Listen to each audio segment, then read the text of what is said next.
Hi, I'm Marci. I'm doing a presentation on the Japanese tea ceremony, which is also known as the Way of Tea. I read about a little girl who had done a Japanese tea ceremony for her birthday party, and the mother was shamed on social media for being racist. So I decided I was going to look into it a little bit and learn more about the Japanese tea ceremony because I don't feel like she was being racist, but that's a whole different topic. So anyway, the Japanese tea ceremony is a cultural activity involving the ceremonial preparation and presentation of matcha, which is also known as the powdered green tea. In Japanese, it's called the chenoyo or the Seda Chado. It's the art of the ceremony is actually called the teme, and it is actually influenced from Zen Buddhism. And just so you know, Chado means the classification arts of refinement.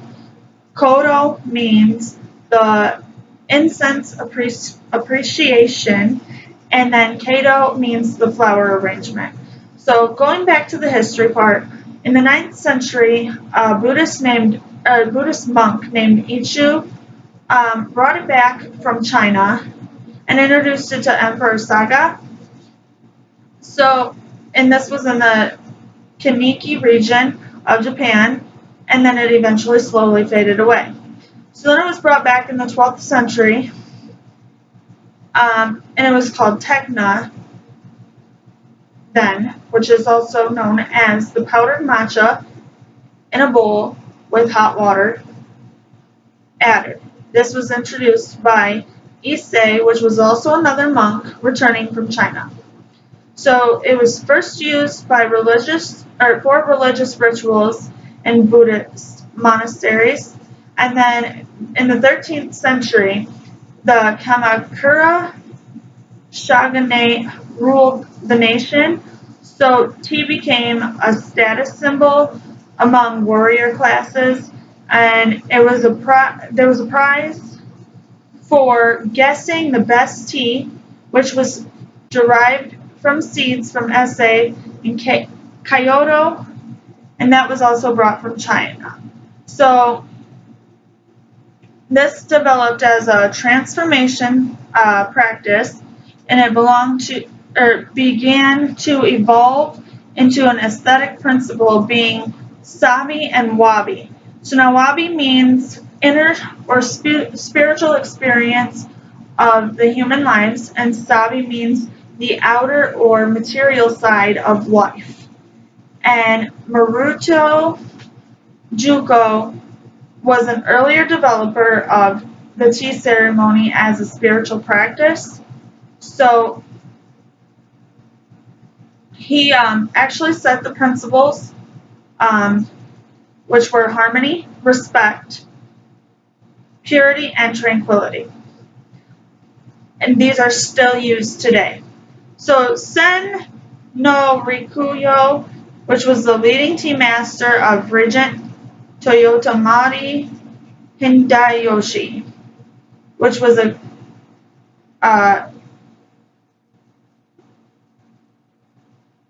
it was spreading the way of tea while he's solidified in the political power.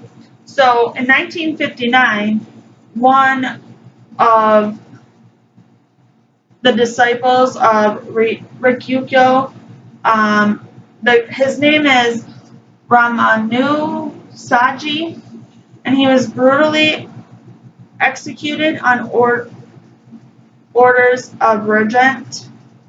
And 1 year later, the tea master was ordered to commit suicide, but 3 schools decided to keep his tradition going.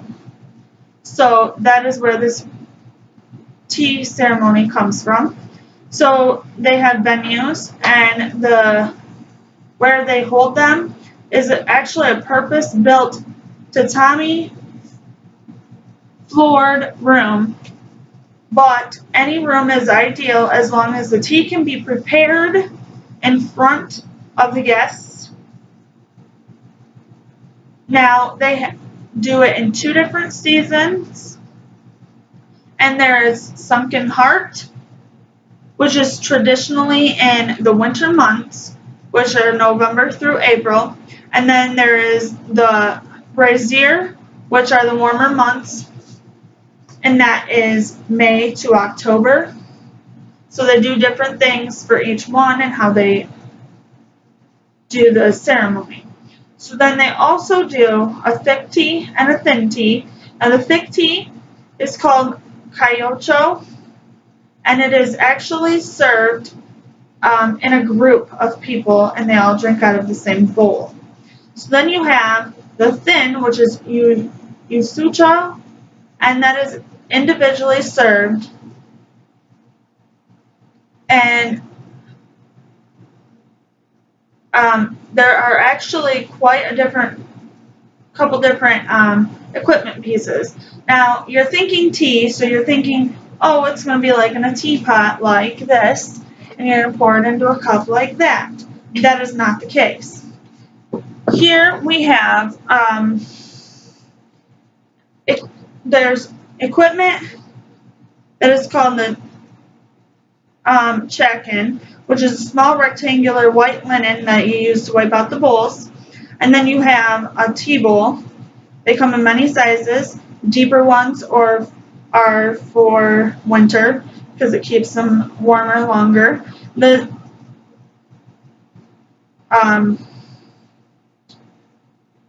shallow, I was trying to think of the word. The shallow ones are used in the summer so that cool off a lot faster. So those are tea bowls. Then you have a tea caddy, which is a small lidded container in which powdered tea is stored. Then you have your tea scoop, which is carved out of bamboo, and it's used to scoop out the tea. And then you have a tea whisk, which is also made out of bamboo, and it's used to mix the powdered tea with the hot water.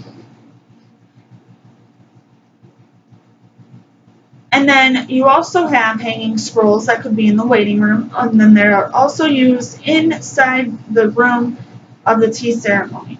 So then what would happen is someone would greet you coming in to this tea ceremony. You're going to hang up your coats, your jackets, whatever, the whole 9 yards.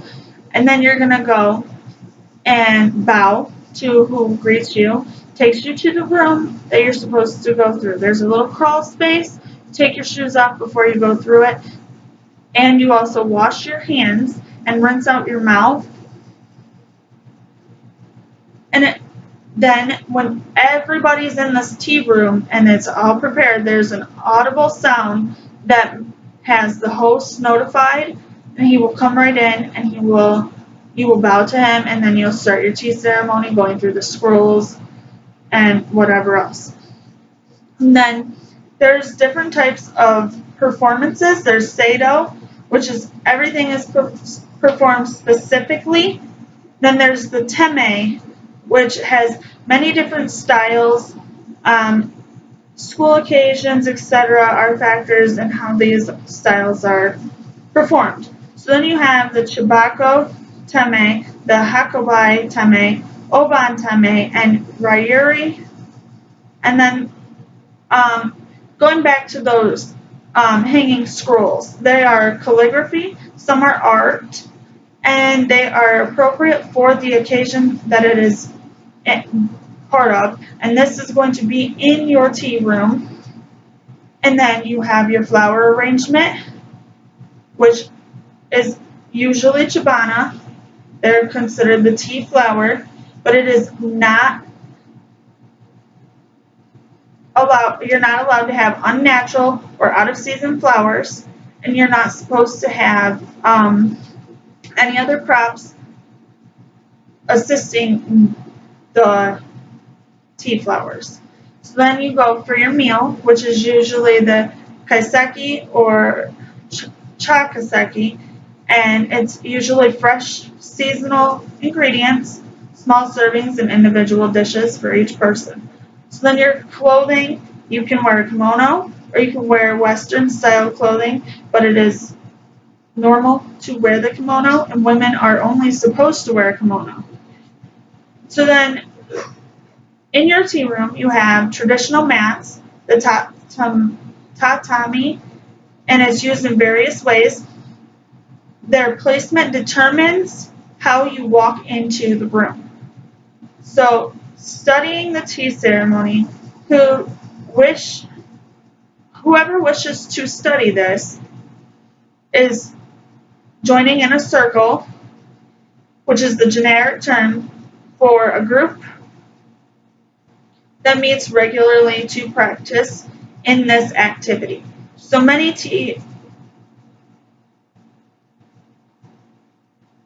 there's many tea clubs at junior high, high school, colleges, and universities. And then now you have what is considered the matcha version of the tea ceremony. Now there's another tea ceremony that is used by the sencha tea, and sencha involves high-grade Garuko class of sencha, which is the Chinese style 17th century by the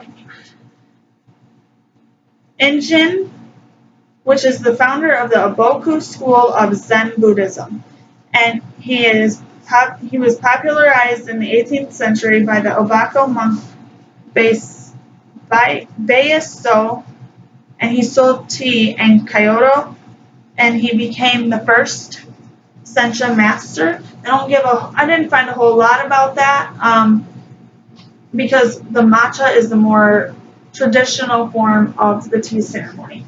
Now I made this little poster thing, and it's a little backwards, obviously, but right here I have a tea box pictured, a tea whisk made out of the bamboo, some more tea tools, and then a tea room right in this picture. Then you have how these tea houses would appear. I have 3 different ones. One is actually from France. And then here's an outside look of the tea room. And then down here is the tea garden. And right over here is the view from the tea room that you would be able to see from the tea room. And that is a more spiritual type thing because it is all like basically a garden. That's how it appears from everything I have researched. So when you're thinking how they do tea, it is not your traditional teacup and your teapot.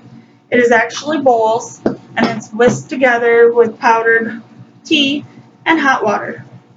So that is what I found, and I'm actually impressed with what I've learned myself. It was kind of hard, kept looking down at my notes because I was looking to see how to pronounce these words again because I don't want to be giving you the wrong information, and I feel really bad because I don't speak Japanese.